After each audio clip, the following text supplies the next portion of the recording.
संकट चौथ व्रत का विशेष महत्व है। मान्यता है कि इस व्रत को करने से संतान को लंबी आयु और जीवन में खुशहाली प्राप्त होती है। राधे राधे। जय श्री गणेश। भगवान श्री गणेश जी की आशीर्वाद सदा आप लोगों को बनी रहे। संकट चौथ व्रत का विशेष महत्व है। संकट चौथ व्रत माघ माह के कृष्ण पक्ष की चतुर्थी तिथि को रखा जाता है। चतुर्थी तिथि भगवान श्री गणेश और संकट चौथ का व्रत माता संकट को समर्पित माना जाता है। इस व्रत में भगवान श्री गणेश व संकट माता की पूजा की जाती है कि इस दिन भगवान गणेश की पूजा करने से जीवन में सुख समृद्धि का आगमन होता है और इस दिन माताएं अपनी संतान की कल्याण की कामना से व्रत करती हैं।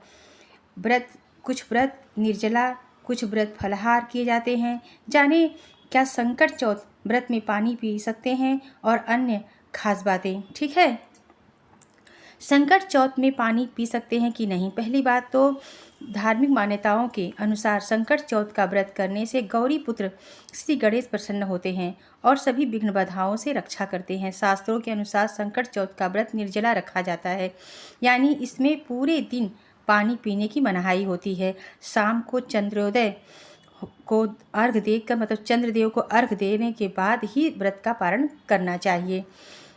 और दूसरी बात, व्रत पारण के समय क्या खाना चाहिए। संकट चौथ व्रत का पारण करने के बाद कुछ जगहों पर महिलाएं कुछ नहीं खाती हैं, जबकि कुछ स्थानों पर मूंगफली और फलाहार किया जाता है। इस व्रत का पारण के समय शकरकंद खाने का सबसे ज़्यादा महत्व है। और तीसरी बात यह है कि संकट चौथ व्रत के भगवान गणेश को क्या भोग लगाना चाहिए।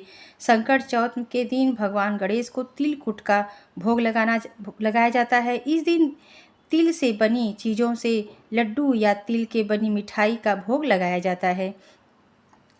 और चौथी बात, संकट चौथ व्रत कब खो सकते हैं। संकट चौथ व्रत में चंद्रमा को अर्घ देने का विधान है। चंद्रदेव को अर्घ देने के बाद ही संकट चौथ का व्रत खोला जाता है। पांचवी बात है कि संकट चौथ के दिन कौन सा रंग पहनना चाहिए, वस्त्र कौन सा रंग के पहने। संकट चौथ के दिन लाल पीले रंग के वस्त्र पहनना शुभ माना जाता है। इस दिन काले व नीले रंग के कपड़े नहीं पहनना चाहिए, इससे बचना चाहिए। तो अब आप समझ ही गए होंगे कि संकट चौथ के दिन हमें किस प्रकार से व्रत करना चाहिए।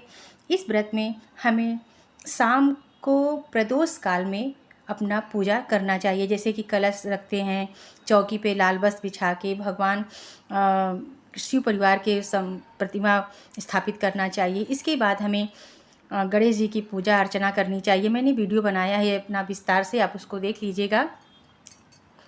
इसके बाद हमें भगवान श्री गणेश के मंत्रों का जप करनी चाहिए। उनका मंत्र तो सभी जानते हैं, बहुत सुंदर मंत्र है, ओम गंग गणपतये नमः, ओम गंग गणपतये नमः।